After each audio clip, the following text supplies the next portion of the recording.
What's going on, guys? It's Ryan from RK Outpost, and today I wanted to show you guys this article I found today on Twitter. There were a lot of people talking about it. It's on StarWars.com, and it is, 8 Star Wars books and comics to expand your love of the saga. And I thought, I've been reading Star Wars books since I was, maybe like 10 or 11 years old. So I thought, man, there's got to be at least something that I love in here. So let's see what StarWars.com has to say. I go over here, and it was funny. I saw a lot of books on there that have been released in the past, I don't know, like 5 years. But I didn't see anything from Legends or the Expanded Universe. And I thought that was really strange because those books have such a great history. But I guess StarWars.com really wants us to focus on the new canon that we're supposed to associate with Star Wars. So that kind of irritated me. But I thought, why not take this opportunity to share with you guys my personal top 8 favorite stories from the Star Wars Expanded Universe. So, and this is just kind of personal. It's not necessarily, I think, they're best written or everything, just things that stick with me and I really enjoyed and things that I like to read over and over again. So, coming in at number 8 is, I didn't want to do the whole New Jedi Order series because that's like 19 books, but there are 2 books that really stand out. They're not necessarily in chronological order, but Star by Star and Traitor. There's a couple books that go in between there, but Star by Star, during the Yuzong Vong War, when the young group of Jedi are sent in to destroy the Voxen Queen. And obviously Anakin Solo is a really big part of that, as well as the other Solo twins.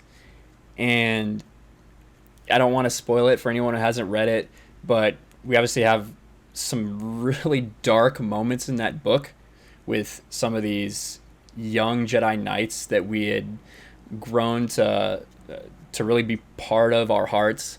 And then for Traitor, when you see Jason kind of evolve and become, the powerful person he ends up being and really realizing his potential as he's kind of manipulated by Vergere, I really enjoy those 2 books out of the New Jedi Order.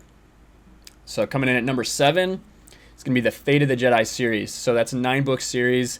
It's one of the last things we really got from the Expanded Universe before Disney took over. It's one of the last things that was completed, at least.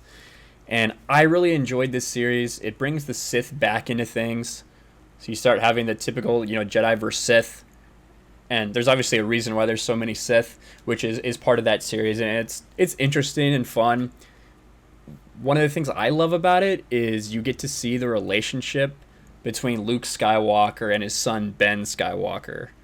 It's one of the things that is kind of touching about all these books. There's a lot of like back and forth between them, and you get to see them grow as a father and son, and it's very awesome. I'd highly recommend reading this series. Number 6, I, Jedi. I, Jedi is a really unique book in the Star Wars timeline because it actually takes place and is written in first person, which, to my knowledge, but at least was the first one to do it. I don't know if there's been any since. Not that I can necessarily recall, at least not from Legends in the Expanded Universe. I, Jedi follows Corran Horn, who is one of my favorite characters from Legends lore. Corran Horn started off as a X-Wing fighter in Rogue Squadron. That's when he was introduced. An X-Wing pilot from Rogue Squadron. And he had some previous experience with Corellian security and ends up that he's force sensitive and kind of rejects that part of his history because he wants to be a fighter pilot. But in I, Jedi, he kind of comes to the realization, and through certain circumstances, he's forced to become a Jedi and kind of acknowledge his heritage and get the training that he needs. And it's a really unique book that provides more perspective to the Jedi Academy trilogy, which isn't necessarily my favorite series of books, but it is an important one. But it provides new context, and you kind of see it in a different way. I love I, Jedi. Number 5 is going to be the Hand of Thrawn duology. So that does include Spectre of the Past and Vision of the Future. So that's the first time Timothy Zahn is making an appearance on the list. Trust me, it won't be the last. The Hand of Thrawn duology, you get a lot of Luke and Mara. And you get a lot of them kind of developing their relationship and finally coming to terms with how they feel about each other. You also have Leia trying to kind of hold the New Republic together. There's a lot of animosity. You can see actually a Bothan on the cover of Spectre of the Past. I imagine that's Borsk. But there's a lot of animosity towards the Bothans. It gets revealed that maybe they had something to do with a mass extinction event. And there's rumors of Grand Admiral Thrawn possibly being back. And it is a really well-written... Anything by Zahn is, kind of what you're going to get. But Hand of Thrawn duology, great 2-book series. Number 4, we were just kind of talking about a little bit, but is the X-Wing series. So the X-Wing series actually encompasses far more than just these first 4 books, but this is kind of the Rogue Squadron portion. These books are awesome. These Star Wars books, you don't get a whole lot of the Force aspect and the Jedi aspect. It is, the Rebellion or the New Republic versus the Empire and their military. There's a lot of space combat, dogfighting. You get to know Wedge Antilles, who we do know from the original trilogy, but we didn't know too much about him. He's greatly expanded and becomes one of the best heroes of the expanded universe. Like I said, Karan Horn's introduced. Tycho Selchu, one of the best pilots in the galaxy, is introduced.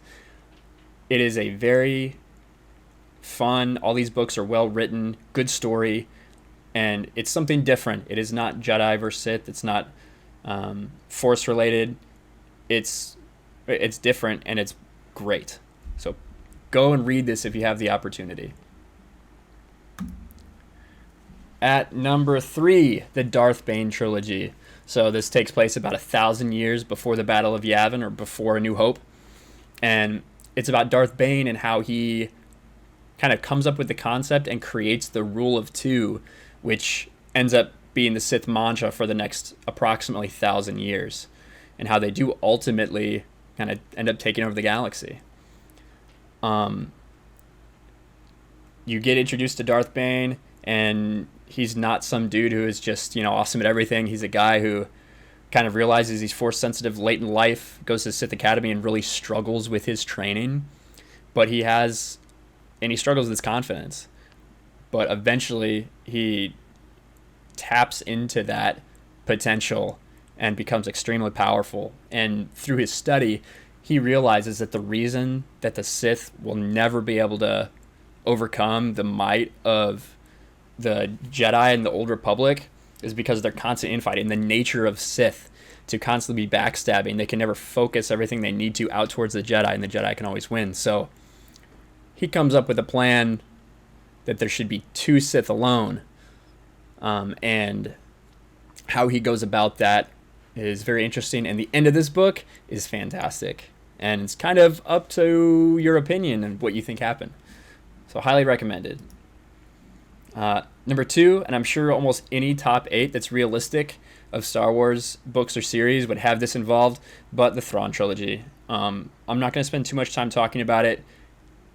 It was really the thing that set everything off. Obviously, we had other stories before this, before the 1991 release of Heir to the Empire, but this is the one that really got all the big attention and started getting a lot of people back into Star Wars. And if you haven't read it, it's kind of a must-read. Go read the Thrawn Trilogy. You get introduced to one of the greatest villains in fictional history in Grand Admiral Thrawn, and you kind of get introduced to what these guys have been doing the past several years since Return of the Jedi. And then my personal favorite story, and the one that I've probably reread more than any other, is going to be the Legacy of the Force series. The Legacy of the Force series takes place a little bit before Fate of the Jedi, and you get to see a little bit younger Ben Skywalker. You get to see an older Jason and Jaina Solo. You get to see Jason Solo and his transformation. You get to see Jason as one of the most powerful Force users and most diverse set of skill sets we've ever seen from a Force user. There's a lot of galactic politics involved that are more exciting than in The Phantom Menace. And you get to see how history sort of repeats itself. Even if you think you're doing everything in your power not to repeat it, sometimes you end up doing it anyway. There's some heartbreaking parts of this series, but it's all well worth it.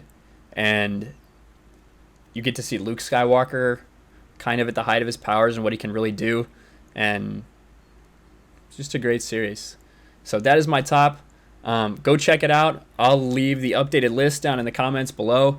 But what do you guys think? What are your favorite Star Wars stories? Do you like my list? Do you not like my list? Or is there anything you'd change? Tell me in the comments. Make sure you hit that subscribe, smash that like button, leave a comment below, and I'll talk to you guys later.